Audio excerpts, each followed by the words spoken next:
एक सेल है। इस सेल के अंदर ये न्यूक्लियस है। डीएनए न्यूक्लियस के अंदर प्रेजेंट है। यहाँ पे कोई न्यूक्लियस प्रेजेंट नहीं है जो न्यूक्लिक एसिड को ब्रेक कर सके, लेकिन जो आरएनए बनता है, आरएनए को बनने के बाद बाहर आना होता है, यानी कि एमआरएनए की अगर हम स्पेशली बात करें। लेकिन जो साइटोप्लाज्म है उसके अंदर तो न्यूक्लियस प्रेजेंट होते हैं।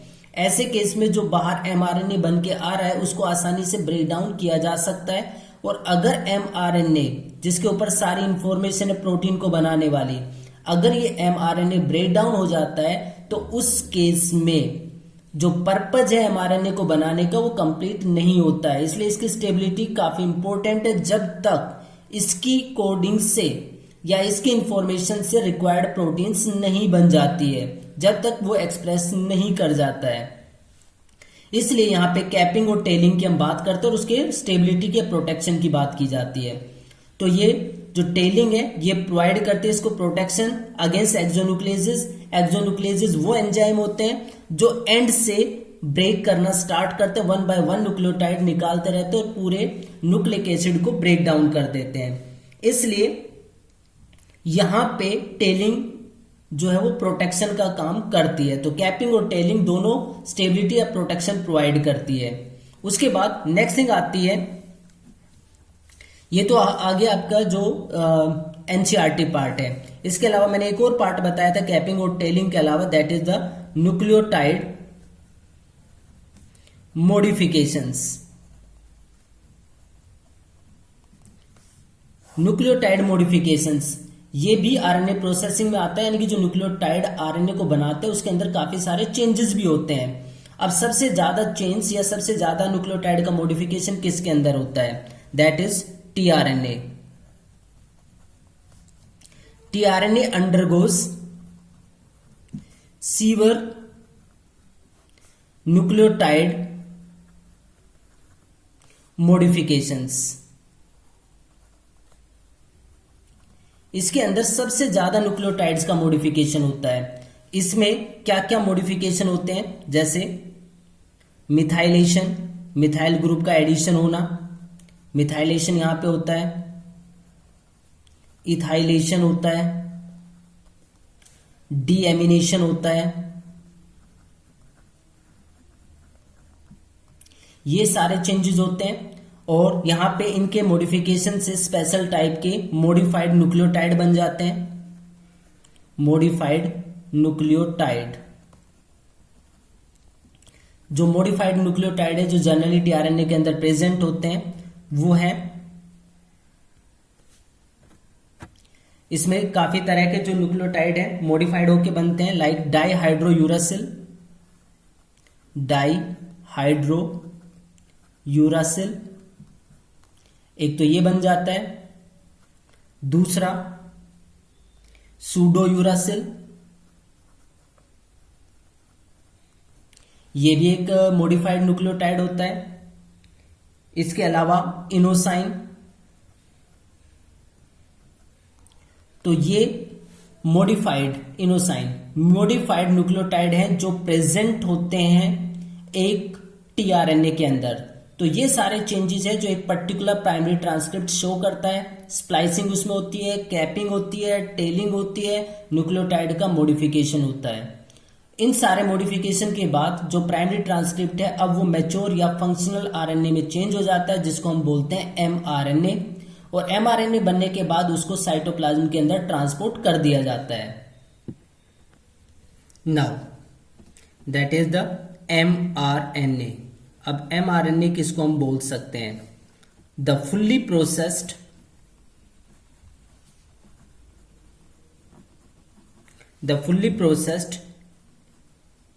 एचएनआरएनए, जो कि अब फंक्शनल बन गया है।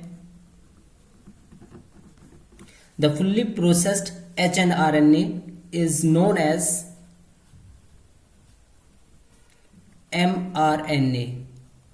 इसको हम एमआरएनए बोलते हैं, यानी कि अब वो फंक्शनल हो गया है, उसके अंदर नॉन कोडिंग पार्ट खत्म हो चुका है, तो इसको हम एमआरएनए बोलते हैं।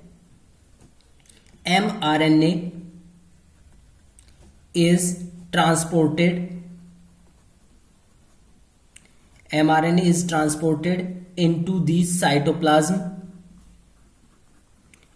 cytoplasm for translation. प्रोटीन बनने के लिए अब उसको साइटोप्लाज्म के अंदर ट्रांसपोर्ट कर दिया जाता है। So that is all about the RNA processing. अब जो आरएनए प्रोसेसिंग है या जो इस कॉम्प्लेक्सिटी देखने को मिलती है आरएनए प्रोसेसिंग की हम बात करें मेनली, तो इस एडिशनल कॉम्प्लेक्सिटी की सिग्निफिकेंस क्या होती है? Significance of additional complexity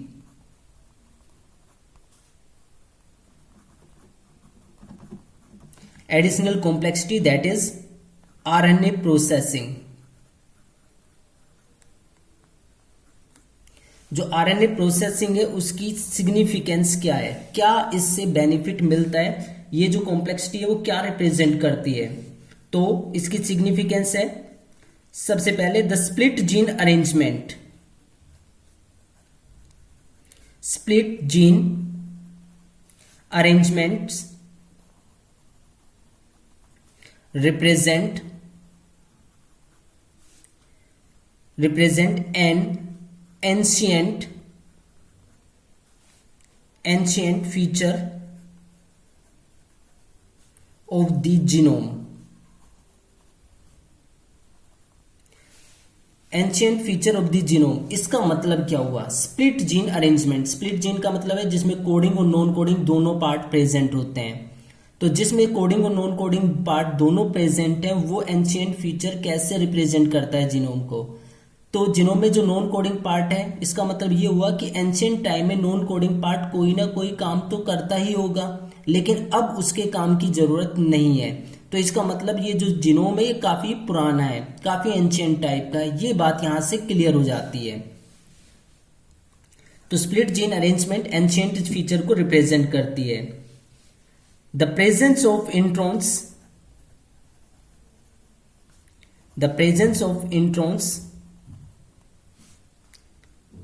is reminiscent antiquity। Reminiscent antiquity का मतलब क्या होता है? रिमाइंडिंग ऑफ ओल्ड थिंग्स, पुरानी चीजों की याद दिलाना, उसको हम बोलते हैं reminiscent of antiquity.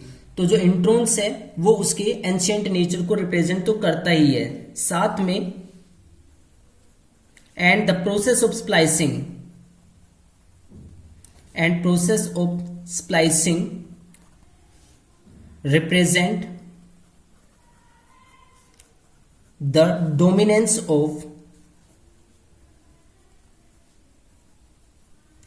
Dominance of RNA world. इसका मतलब क्या हुआ? इंट्रॉन्स हमें ओल्ड थिंग यानी एंशियंट नेचर को रिप्रेजेंट करते हैं, जैसे पहले पॉइंट में भी हमने पढ़ा है। And the process of splicing का मतलब क्या? इंट्रॉन्स को निकालना और एक्सॉन्स को वापस ज्वाइन करना, ये हमें रिप्रेजेंट करता है डोमिनेंस ऑफ आरएनए वर्ल्ड को।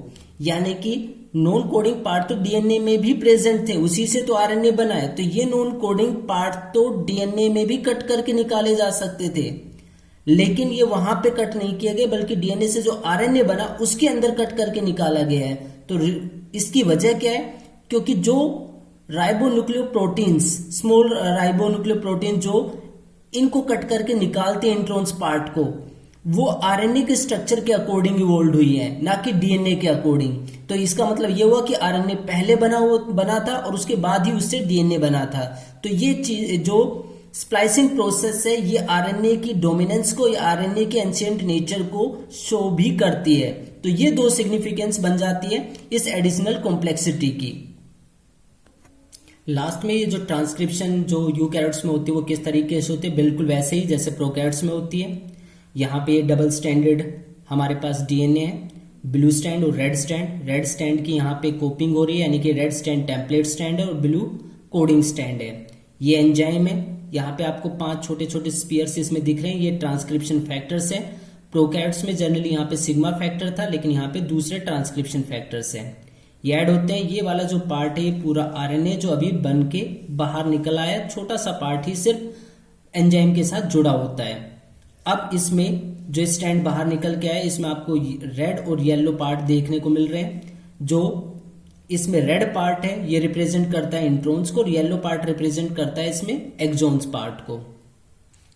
जो ये ग्रीन पार्ट है ये रिप्रेजेंट करता है यहाँ पे टर्मिनेशन कोडोन्स को, यानी कि यहाँ पे आके जो रिएक्शन है वो टर्मिनेट हो जाएगी, इससे आगे ट्रांसक्रिप्शन नहीं हो पाएगी।